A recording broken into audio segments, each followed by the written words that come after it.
Bienvenidos todos a esta conferencia inaugural del tercer Congreso Internacional de Cofradías y Hermandades.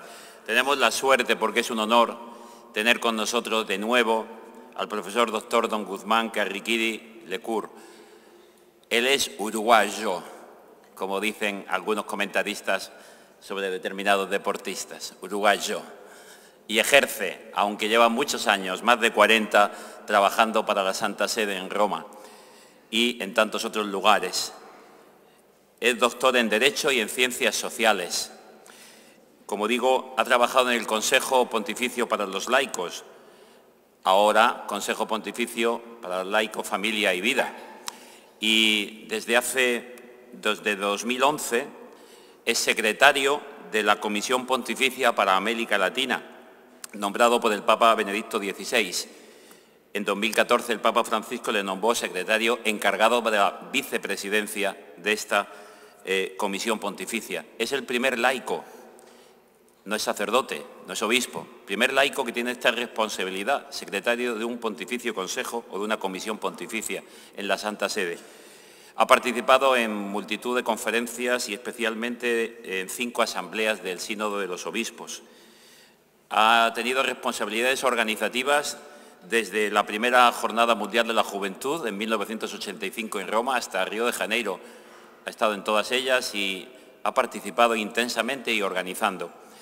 Yo podía decir muchísimas cosas suyas, pero como lo que queremos es escucharle a él, además de honores, conferencias, etcétera, yo quiero decir para terminar, y me lo van a agradecer seguro, tenía que confirmarlo con su esposa que nos acompaña, el mayor honor y la mayor presentación que podemos hacer de don Guzmán es doble. Por un lado, amigo de esta casa, de la que ha venido tantas y tantas veces, y en segundo lugar, yo creo que le encanta ejercer de padre y de abuelo de 10 nietos, algunos de los cuales viven en China, porque allá está su hijo mayor. Pues escuchamos ya con atención a don Guzmán Carriquiri y vamos a enriquecernos ciertamente. Él nos propone esta conferencia inaugural del Congreso. Por tanto, don Guzmán, bienvenido, tiene la palabra. Agradezco de todo corazón la muy amable invitación a participar a este tercer Congreso Internacional de Hermandades y Cofradías que me ha transmitido mi apreciado amigo José Luis Mendoza Pérez, presidente de esta prestigiosa Universidad Católica Santo Antonio. Estoy verdaderamente contento de estar aquí, en esta querida casa de nuevo. Además me permite, después de haber participado en Sevilla y en Murcia a los 2 primeros congresos,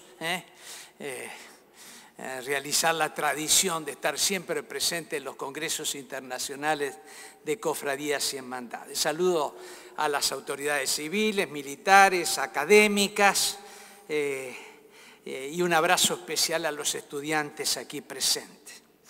En vuelo desde Roma, ayer de noche, yo como rioplatense recordaba que un gran argentino, el general José de San Martín, en los años mozos de su formación militar, fue cadete del regimiento de Murcia.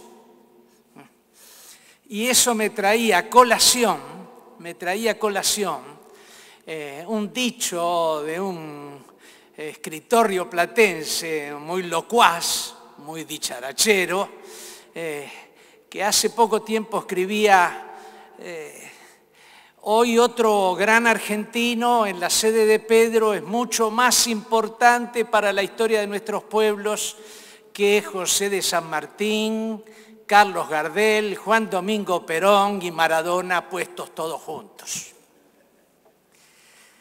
Dejo este paréntesis risueño porque, en cambio, quiero comunicarles un recuerdo agradecido que traigo en el corazón a esta universidad. Me causa cierta emoción como latinoamericano evocar la preciosa tradición del pueblo de Dios que, sobre todo desde Andalucía, fue materna y nutricia en la génesis de la Iglesia de América Latina. Fue de la España meridional, sobre todo, que junto con conquistadores y misioneros partió tanta gente del común cuya vida cristiana estaba sostenida y expresada en una red de hermandades. Ellas constituyeron un entramado fundamental de las comunidades cristianas en la nueva cristiandad de Indias. La encíclica Redentores Missio del santo Juan Pablo II decía que hay encrucijadas históricas de cambio de época que desafían el dinamismo misionero de toda la Iglesia. Y no es pues por casualidad que el más pujante desarrollo de las hermandades acaezca en los albores de los tiempos modernos, cuando la tradición católica afronta los retos de los grandes cambios culturales en el Renacimiento, del drama de la Reforma protestante y de la evangelización ad gentes de los nuevos mundos extraeuropeos. Sabemos que entre los ímpetus de la Contrarreforma y de la Reforma católica, en torno al Concilio de Trento, una vasta y densa red de hermandades y cofradías expresó las nuevas exigencias planteadas a la vida cristiana de los laicos y su respuesta comunitaria, confraternal, para dar a gloria a Dios por medio del culto y las devociones, para crecer en la fe mediante la catequesis, para evangelizar la cultura y las artes, para dilatar la caridad por formas de servicio a las más diversas necesidades humanas. Las hermandades fueron fundamentales para la inculturación y la tradición de la fe católica en las formas de la religiosidad popular. Y me alegra que haya compatriotas latinoamericanos del Perú, de Colombia, del México aquí presentes, porque desde el origen hasta ahora multitudes de latinoamericanos siguen peregrinando y venerando detrás de los Cristos crucifijos, de los Cristos crucificados, de los Cristos sufridos según las imágenes barrocas, imágenes del sacrificio de la redención, como la del Señor de los Milagros en el Perú o el Cristo Negro de Esquipulas en los países centroamericanos, o peregrinando hacia los santuarios de la Virgen Inmaculada como Nuestra Señora de Guadalupe o de la Asunta, proclamando y venerando a la Virgen con esos títulos gracias al legado de tierras andaluzas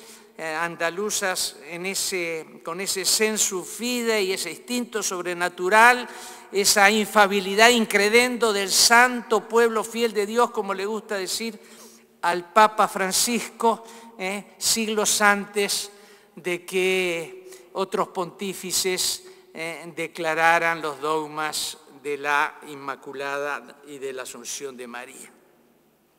No me ha parecido nada más oportuno para este congreso que dedicar esta conferencia inaugural a este tema de la religiosidad popular, tal como ha sido vivida por Jorge Mario Bergoglio, como ha sido considerada y apreciada por el entonces arzobispo de Buenos Aires y sobre todo por lo que significa hoy para el Santo Padre Francisco.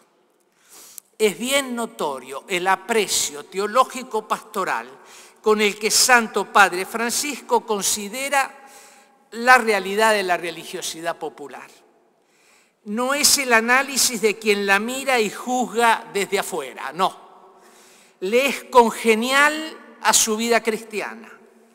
La vivió desde que fuera niño en su familia.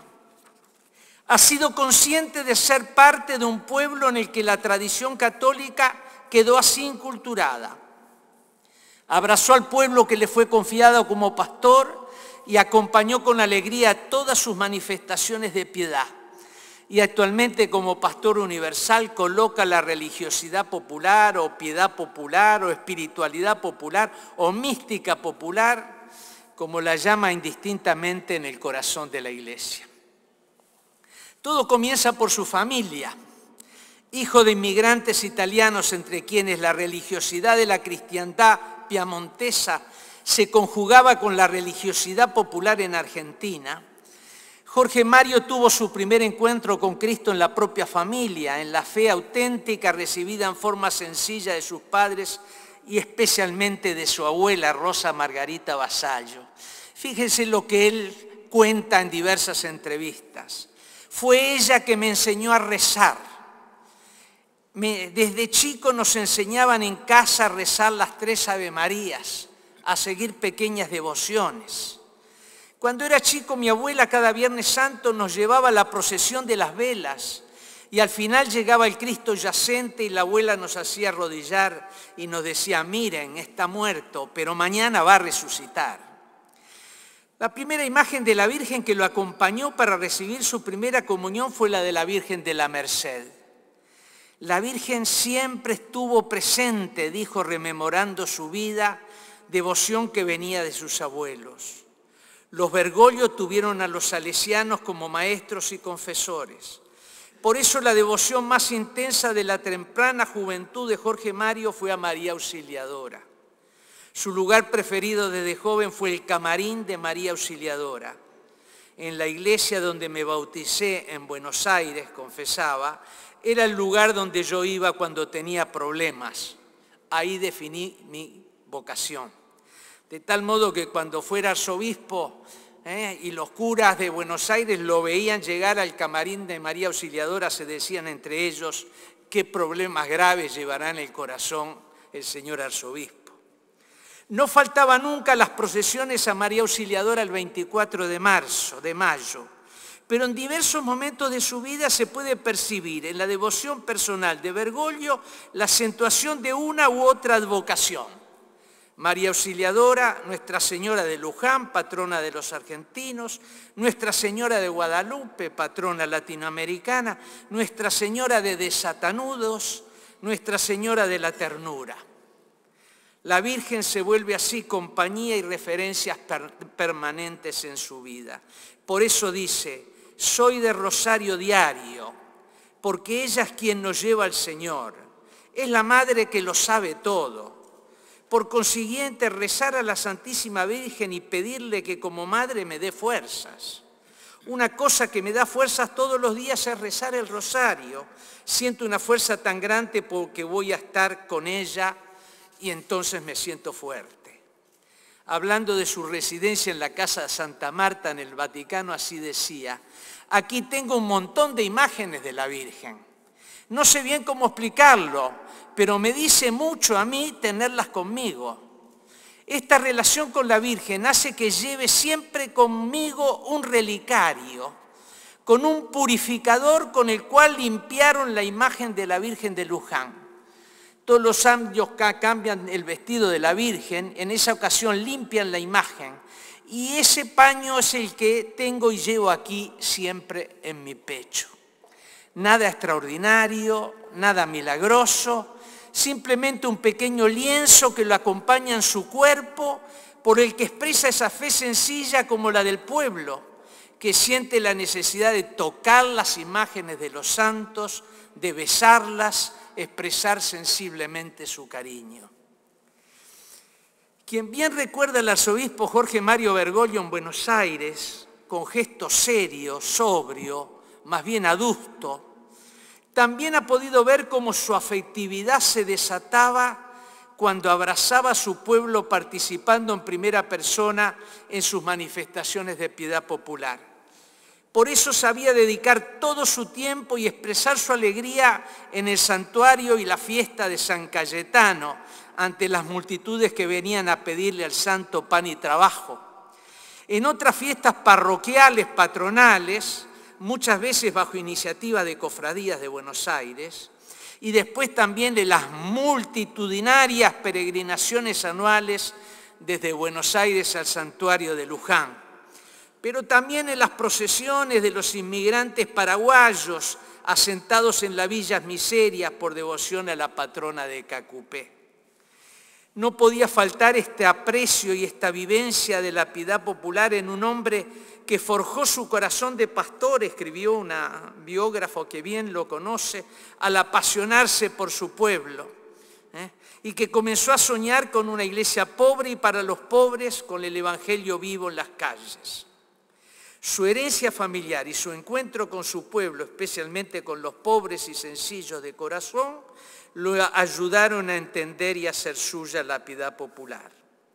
No puede extrañar, pues, que el Papa Francisco recuerde siempre con la admiración que le suscitó la exhortación apostólica Evangelii Nuntiandi, del 1968 del Beato Pablo VI, que aún hoy considera uno de los más logrados e importantes documentos del Magisterio Pontificio Postconciliar.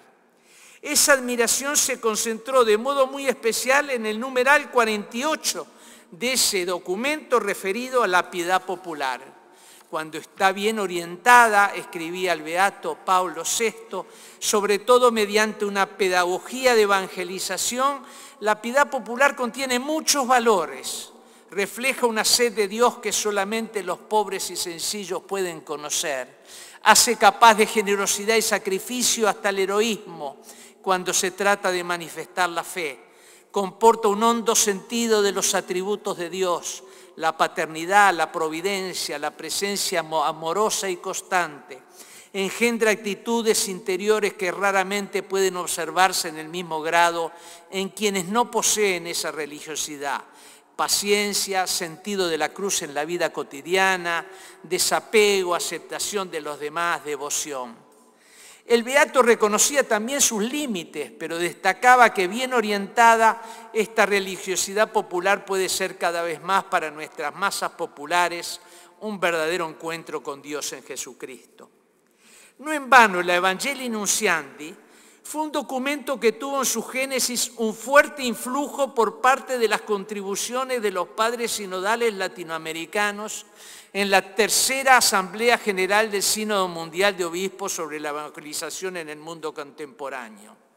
El muy importante discurso en el aula sinodal del cardenal Eduardo Piroño, argentino, entonces presidente del CELAM, había planteado, entre otros temas, la revalorización de la piedad popular. Se trataba de un giro de hondas consecuencias en el camino de la Iglesia del posconcilio. Así lo consideraba el mismo Pablo VI cuando afirmaba, consideradas durante largo tiempo como menos puras y a veces despreciadas, estas expresiones constituyen hoy el objeto de un nuevo descubrimiento casi generalizado. En efecto, durante la primera fase inmediata del posconcilio, extremadamente rica y fecunda, pero también contradictoria y tumultuosa, en lo que podría definirse como una gigantesca crisis de renovación eclesial, la religiosidad popular tuvo al interno de la Iglesia Católica el más grave eclipse en siglos, por lo menos en la consideración de estratos sacerdotales e intelectuales de la Iglesia. Durante este periodo, la religiosidad popular fue menospreciada, vejada, a lo sumo tratada como un mal inevitable, en vías de desaparición, rezago mágico que era necesario purificar en el mejor de los casos o soportar en condescendencia provisoria. Esta es una de las paradojas más extraordinarias de este periodo, tan fecundo bajo otros aspectos, pues era el auge de la eclesiología del pueblo de Dios, se abría la liturgia a las lenguas nacionales, el sacerdote oficiaba cara al pueblo, se promovía por doquier la participación y por doquier se realizaban las más grandes persecuciones a las formas de religiosidad popular.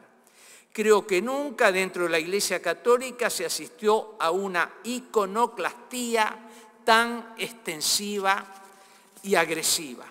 El impacto de las teologías de la secularización de origen protestante, con su separación e incluso contradicción entre fe y religión, la pujanza de los marxismos con su cola del opio del pueblo, la difusión de las sociologías funcionalistas norteamericanas con su oposición entre lo tradicional y lo moderno, se combinaron para provocar tal iconoclastía en una fase en que se sufrió una grave crisis de identidad sacerdotal e incluso de identidad de la misma Iglesia.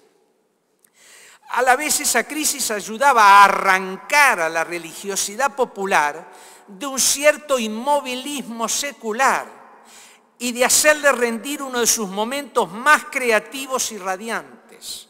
No se alcanza nunca una nueva positividad sin el pasaje tormentoso de una negatividad.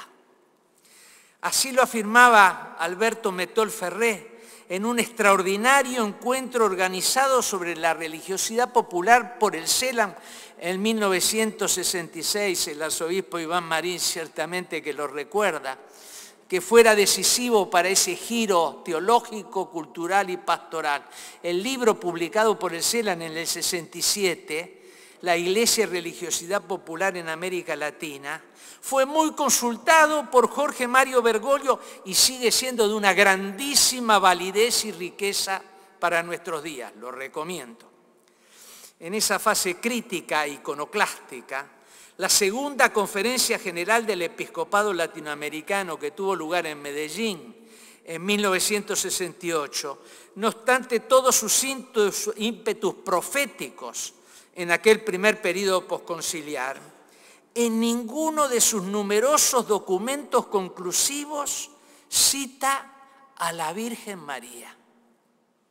Su afrontamiento de la realidad latinoamericana, tan importante en muchos aspectos, se concentraba sobre todo a nivel sociológico. Le faltaba el sentido del pueblo, prefiriendo la dialéctica entre pastoral de élites y pastoral de masas. Y por eso, salvo alguna referencia aislada, no fue capaz de considerar la cultura y la religiosidad del pueblo.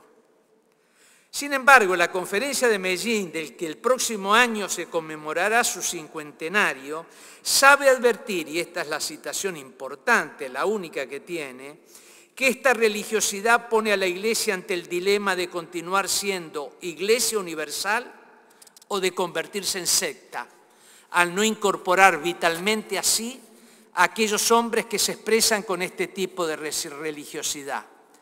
Por ser iglesia y no secta, deberá ofrecer su mensaje de salvación a todos los hombres, corriendo quizás el riesgo de que no todos lo acepten del mismo modo y en la misma intensidad. Y lo planteaba con dudas.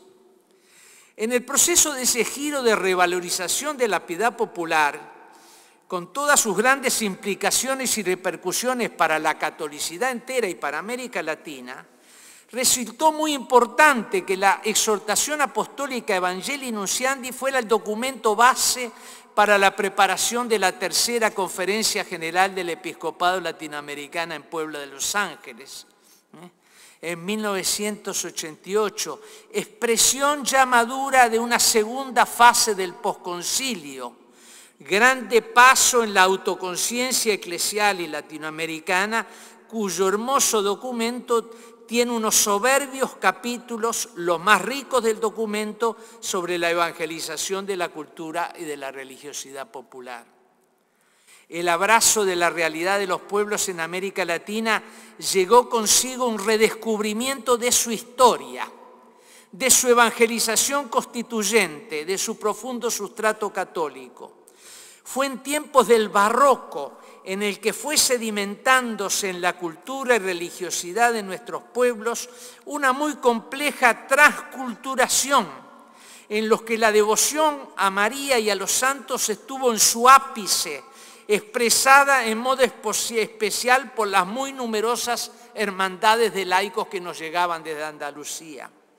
El legado dominante vino de esa religiosidad española y especialmente andaluza, ya en tiempos del Concilio de Trento, que recogía el medievalismo popular, tan marcado por la tradición de Cluny y de Cister, revitalizado con nuevas formas de piedad derivadas de la devoción moderna, más místicas, más sentimentales, abriendo camino a la interioridad. Los complejos mundos religiosos de una gran variedad de tradiciones indígenas y africanas quedaron en el nuevo mundo americano como en la clandestinidad, pero tuvieron también su influjo en el cuadro de ese mestizaje étnico y cultural. De tal modo los obispos pudieron afirmar en el documento de Puebla que el Evangelio encarnado en nuestros pueblos los congrega en una originalidad histórico-cultural que llamamos América Latina, cuya identidad se simboliza muy luminosamente en el rostro mestizo de María de Guadalupe. No obstante que durante los tiempos de la Ilustración católica, en España y en América, entre 1740 y 1840, la religiosidad popular fue más bien despreciada, Su arraigo en la cristiandad americana permitió que sobreviviera incluso a la fase de desmantelamiento eclesiástico que siguió a las guerras de la emancipación y que fuera el alimento cristiano que se transmitió sobre todo oralmente de madres a hijos. Después de la segunda mitad del siglo XIX, la inmigración masiva de las cristiandades mediterráneas sobre el cono suramericano, el retorno de la Compañía de Jesús y las numerosas congregaciones religiosas que a fines del siglo XIX y comienzos del siglo XX ayudaron a reestructurar a la Iglesia en América Latina, portaron sus propias devociones que se combinaron en la religiosidad popular con las tradiciones devocionales más antiguas. La religión del pueblo latinoamericano en su forma cultural más característica es expresión de fe católica. Es un catolicismo popular, dice el documento de Puebla, y continúa señalando, esta religión del pueblo es vivida preferentemente por los pobres y sencillos, pero abarca todos los sectores sociales y es a veces uno de los pocos vínculos que reúne a los hombres en nuestras naciones políticamente tan divididas. En este documento se define la religiosidad del pueblo en su núcleo como un acervo de valores que responden con sabiduría cristiana a los grandes interrogativos de la existencia. La sapienza popular católica de la que hablaba en nuestra inauguración, nuestro presidente, esa sapienza popular católica tiene una capacidad de síntesis vital. Así conlleva creadoramente lo divino y humano, Cristo y María, sin oponerlas nunca, espíritu y cuerpo, comunión e institución, persona y comunidad, fe y patria, inteligencia y afecto. Congrega multitudes en santuarios y fiestas religiosas, cumpliendo con el imperativo de la universalidad de un mensaje que no está reservada a un pequeño grupo de iniciados, de privilegiados o elegidos, sino que está destinada a todos. Y después destacaba también que desde hace un cierto tiempo manifiesta un cierto inmovilismo esta religiosidad popular por el divorcio entre élites y pueblos. Por eso resulta fundamental una labor de pedagogía pastoral en la que el catolicismo popular sea asumido, purificado, dinamizado por el Evangelio, conociendo a fondo los símbolos, el lenguaje silencioso, no verbal, las imágenes queridas del pueblo con el fin de lograr un diálogo vital, lo que requiere antes que todo amor y cercanía al propio pueblo, ser prudentes y firmes, constantes y audaces para educar ese precioso tesoro de fe algunas veces debilitada. Y concluía diciendo el documento, si la Iglesia no reinterpreta la religión del pueblo, se producirá un vacío que lo ocuparán las sectas, los mesianismos políticos secularizados, el consumismo que produce hastío y la indiferencia o el pansexualismo pagano. Jorge Mario Bergoglio, primero como sacerdote y después como obispo, consideró estos capítulos sobre la cultura y la religiosidad popular como los contenidos más originales para la Iglesia de la América Latina y toda la catolicidad de aquella conferencia de Puebla que había sido inaugurada al inicio del pontificado por un soberbio discurso inaugural de San Juan Pablo II. Es que Bergoglio venía de la Argentina, donde un grupo de sacerdotes que también fueron sus maestros, sobre todo aquel padre Lucio Ojeda, muy poco conocido en Europa, pero que tuvo grandísima influencia en Argentina, en el Río de la Plata, en toda América Latina, habían comenzado a desarrollar intuiciones sobre la teología del pueblo y la religiosidad popular. El padre Lucio Ojeda, el arzobispo Bergoglio, quiso llevar su sepultura a la Catedral de Buenos Aires.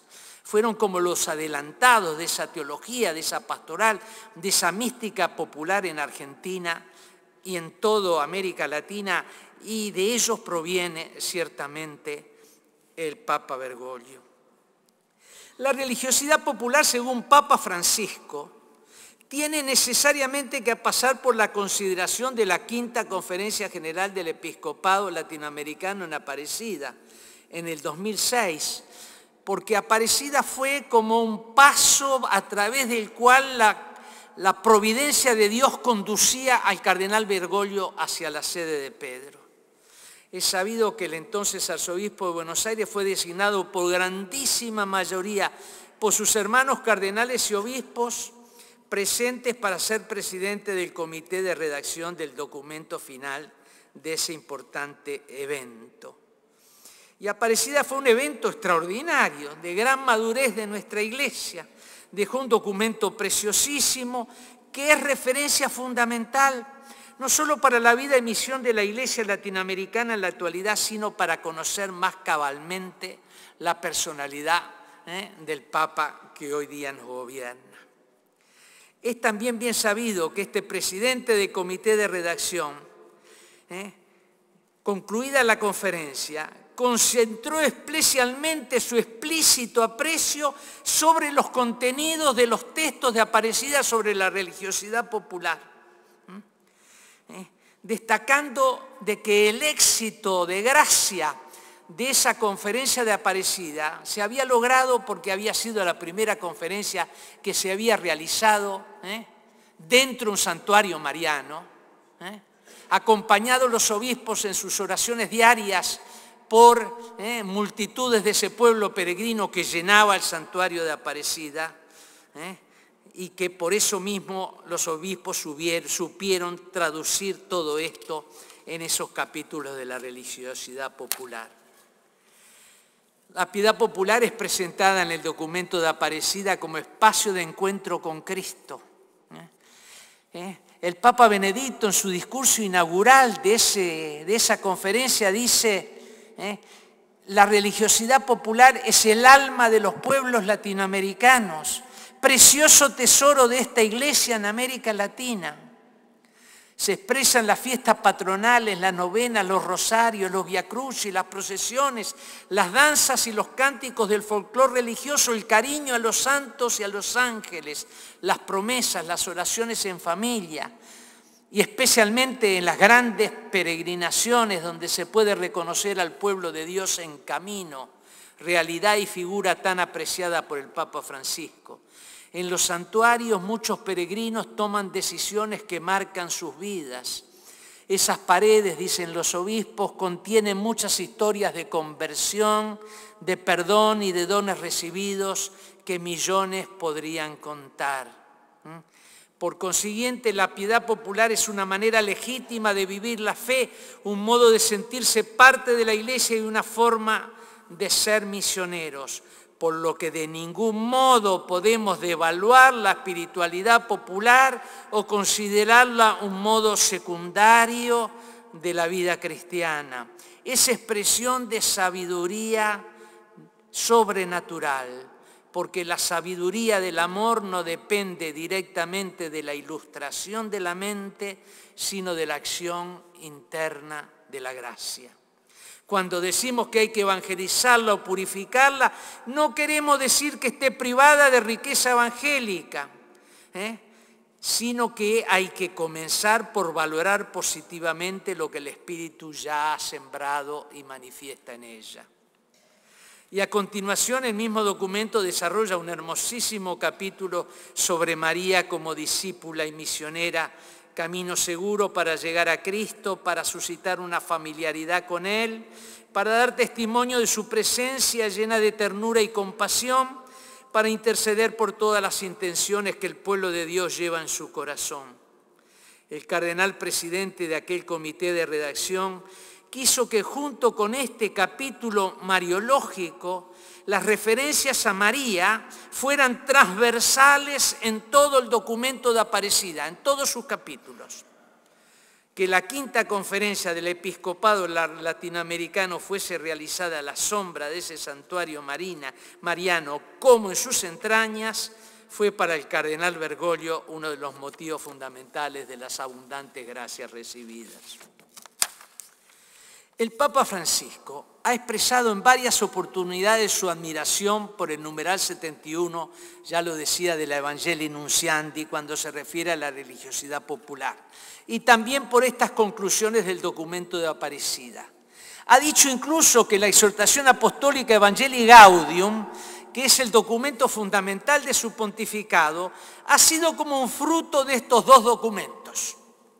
Por eso no podía ser de otro modo que en esta exhortación apostólica del pontificado, programática de su pontificado, no retomara como tema importante la fuerza evangelizadora de la piedad popular, verdadera expresión de la acción misionera espontánea del pueblo de Dios.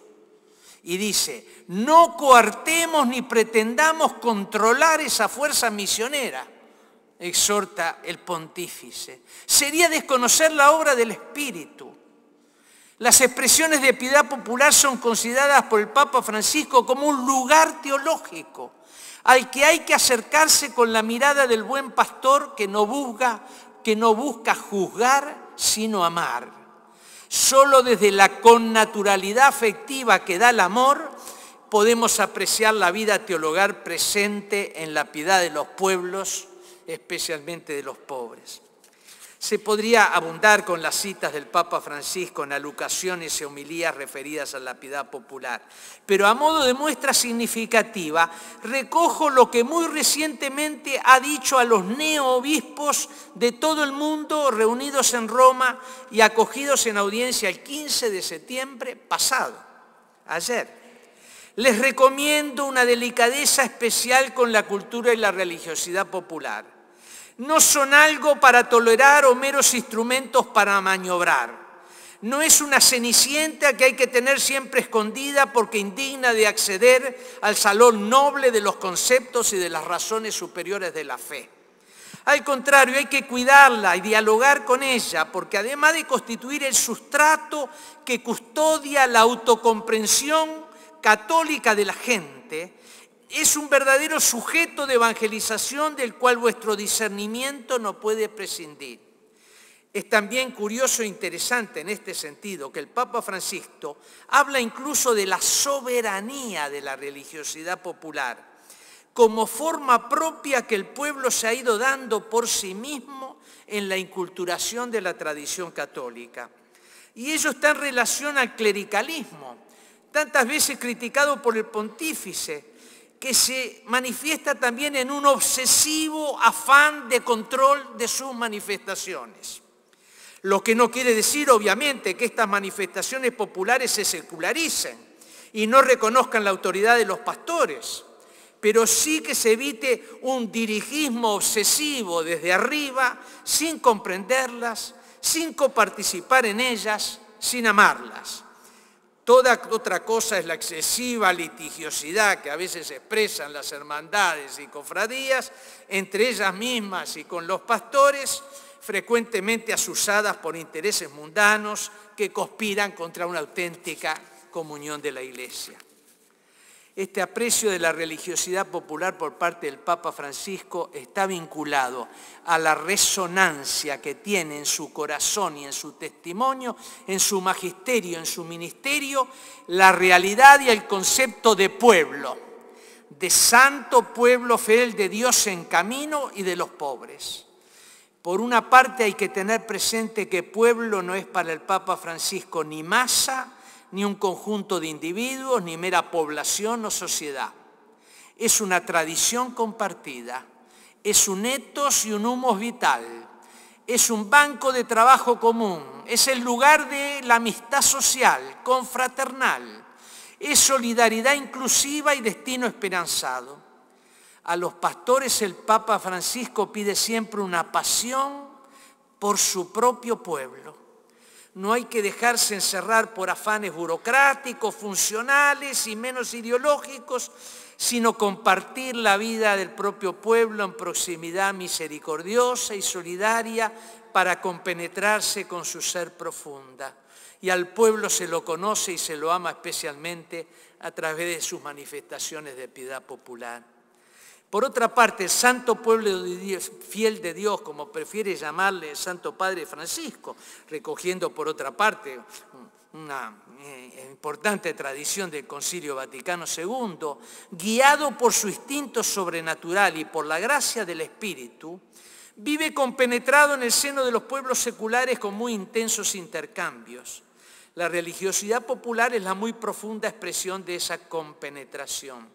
Desconocerlo, menospreciarla, es hacerlo con la obra del Espíritu, con la gracia que el Espíritu Santo ha ido sembrando en los corazones del pueblo.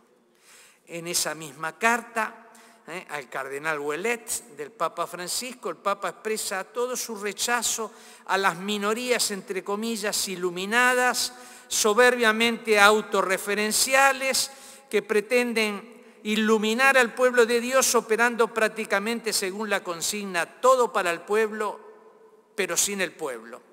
En varias oportunidades las ha llamado como minorías gnósticas o pelagianas. Por eso la conversión pastoral y misionera que muestra en su pontificado y que propone a todos los pastores como exigencia de fidelidad a Jesucristo es la de amar a los pueblos que le han sido confiados, vivir en medio de ellos con esa proximidad que los convierte en callejeros de la fe, abrazarlos con ternura misericordiosa que no excluya a nadie porque el amor de Dios no excluye a nadie, solidarios de sus sufrimientos y esperanzas, amando preferencialmente a los pequeños, a los enfermos, a los pobres, a los excluidos. Interesa destacar también, y voy terminando, la propuesta del Papa Francisco ya madurada durante su gobierno pastoral de la Arquidiócesis de Buenos Aires, de santuarizar las parroquias e incluso de santuarizar la ciudad. Fíjense lo que significa esto de aprecio de la religiosidad popular.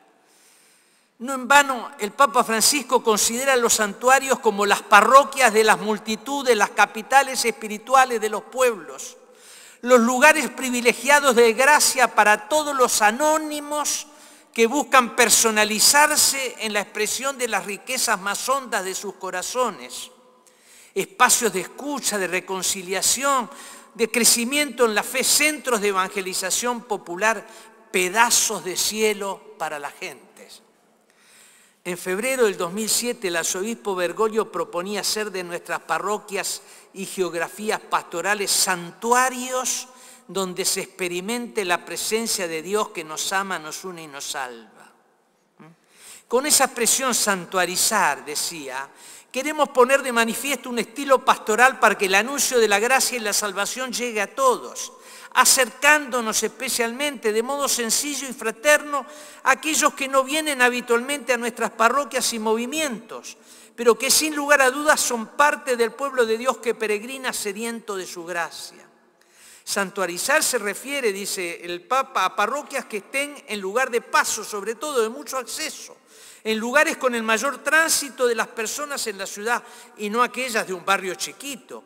Significa tener la puerta abierta durante las 24 horas del día, que haya siempre un cura confesando todo el día y una persona para acoger a la gente que se asoma a la puerta de la iglesia y que quiere preguntar alguna cosa. Significa también poner el bautismo, la reconciliación, el sacramento del matrimonio a disposición de la gente. Yo creo que a veces, señala el Papa Francisco, corremos el riesgo de acentuar más la catequesis que la gracia. Es importante la catequesis, pero un mínimo para empezar, y después apostar a la catequesis postbautismal. Hablarlo con la parroquia y que Dios haga el resto. Santuarizar la parroquia es tener las puertas bien abiertas para todo eso. Por eso mismo el arzobispo habla de santuarizar la ciudad. Es notoria su preocupación por la pastoral urbana y por la expresividad propia de la espiritualidad popular en los marcos y estilos de la ciudad.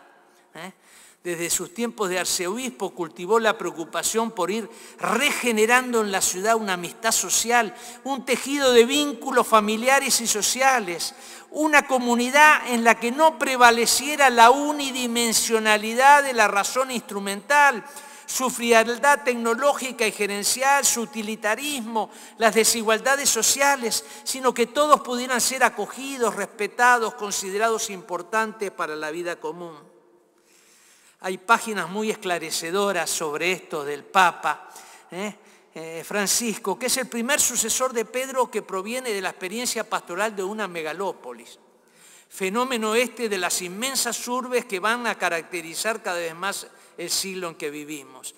Por eso el episcopado latinoamericano en Puebla ya recomendaba buscar las reformulaciones y reacentuaciones necesarias de la religiosidad popular en el horizonte de una civilización urbana industrial.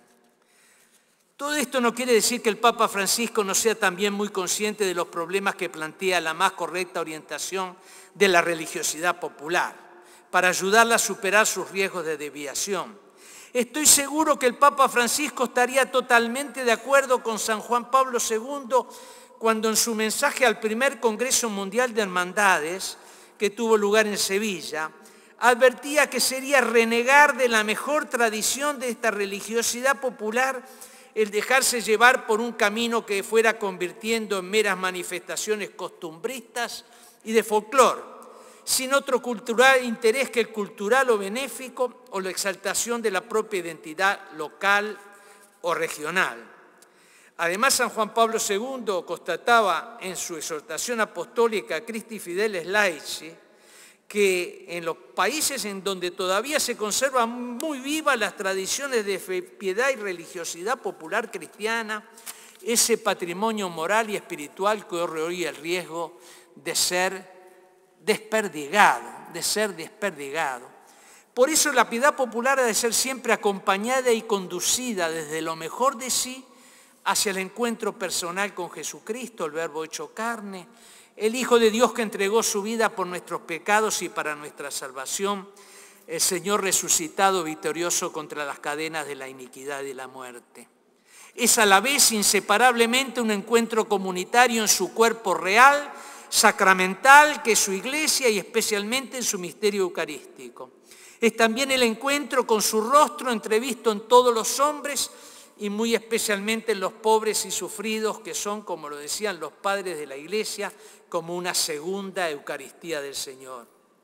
Por eso también las hermandades han de ser comunidades cristianas vivas, signos y reflejos de ese misterio de comunión que es la Iglesia de Cristo, con una intensa vida cristiana, sacramental, devocional, verdaderamente confraternal, formadora de discípulos y misioneras del Señor. No basta ni la mera inscripción social, ni un mero orgullo de pertenencia tradicional, ni una experiencia de compañerismo, ni una participación episódica, por emotiva que sea. Nadie puede contentarse y menos ufanarse que salga mucha gente a las calles detrás de las queridas imágenes, si esto no va acompañado durante todo el año, todos los días del año, siempre recomenzando por un atento y perseverante camino de conversión, formación y comunión de los cofrades. Pero atención, nada de estos desafíos ha de conocer o ofuscar la gracia del Espíritu Santo que alimenta la religiosidad popular. Y termino. El Papa Francisco está tan compenetrado con esa espiritualidad popular que más dicen sus gestos personales y vitales que sus palabras. El primer día de su pontificado llevó espontáneamente un ramillete de flores a la imagen de la Virgen en la Basílica de Santa María Mayor y así sigue haciéndolo ante cada uno de sus viajes apostólicos. No deja nunca de tocar la imagen de la Santísima Virgen y de quedarse en silencio delante suyo al terminar las celebraciones eucarísticas con su pueblo.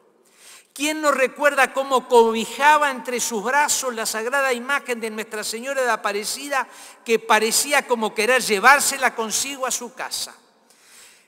Por otra parte, sus habitaciones, como decía en Santa Marta, están llenas de diversas imágenes de la Virgen según una variedad de advocaciones. Fueron impresionantes los minutos de silencio dentro del camarín de Nuestra Señora de Guadalupe, que hicieron recordarlos desde su juventud en tiempos de arzobispo de Buenos Aires en el camarín de Nuestra Señora de Auxiliadora. Sus innumerables ocupaciones y su agenda sobrecargada como pastor universal no le impiden rezar el rosario todos los días y repetir siempre durante la jornada 2 antífonas marianas especialmente tradicionales de la piedad popular. Una es el Alma Redentoris, que el Papa dice se canta especialmente en los tiempos de Adviento, pero que yo la rezo todos los días, de mañana y de noche. Y la otra es el Sub Tuum Presidium, que es la primera antífona mariana de la Iglesia Latina, la Virgen que cuida y protege bajo su manto. Y nunca deja de recogerse hacia el final de la tarde en una hora de adoración ante el Altísimo. ¿Cuánto hay en sus homilías y catequesis la evocación de estos gestos de piedad, de espiritualidad, a la vez cotidianos y de profundos contenidos teológicos?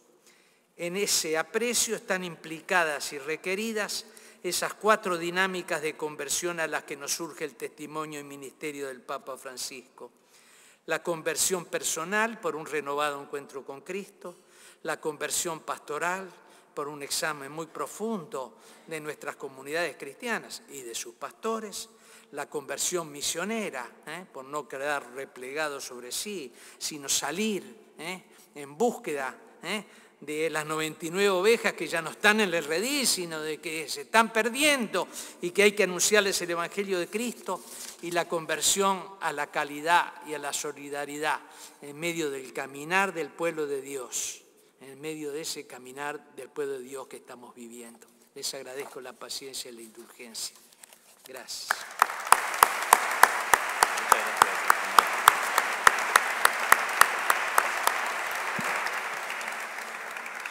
Le agradecemos a don Guzmán Carriquiri, pues precisamente esta enorme ponencia que nos ha presentado sobre la religiosidad popular y esas 2 palabras que nos decía al inicio en el título, apreciada y vivida por el Papa Francisco, y nos invitaba con tantos textos de Aparecida, de Puebla, de tantos lugares del Papa Juan Pablo II, a apreciar, a valorar. Yo me quedo con un par de frases. La religiosidad popular es el alma de los pueblos latinoamericanos. Es una legítima manera de vivir la fe. Es un verdadero encuentro con Dios en Jesucristo. Es una delicadeza, no puede ser una cenicienta, decía el Papa a los obispos hace 2 meses, que hay que esconder, hay que cuidarla, hay que dialogar con ella. ¿Que habrá desafíos? Sí, pero no podemos ofuscar la gracia recibida a través de la religiosidad popular por tanta gente. Y como nos ha dicho, tantos gestos del Papa que hacen ver que la palabra y la vida van unidos. Si alguien tiene, yo le agradezco a don Guzmán también, que se ha hecho a los 45 minutos que tenía para no alargarse, pero tenemos 5 minutitos solo. Si hay alguna pregunta muy breve que queráis hacerle, es el momento, y si no, luego en un momento que le encontréis por los pasillos, también. Como veis, vamos muy atrasados, pero bueno, siempre podemos ir terminando. Si hay alguna pregunta muy interesante, algún alumno especialmente, alguien que nos haya llegado desde México, desde Cuba, desde... Creo que ha quedado muy claro, ¿no queréis preguntas? Clarísimo está. Pues se lo agradecemos y no nos movemos porque viene ahora un panel de ponentes. Vamos a escuchar esta religiosidad popular vivida desde Sevilla, desde Colombia, desde Sicilia, en Italia, y una síntesis teológica desde aquí mismo, de Murcia, desde el mundo franciscano, la reconciliación con Cristo. Pues continuamos. Gracias.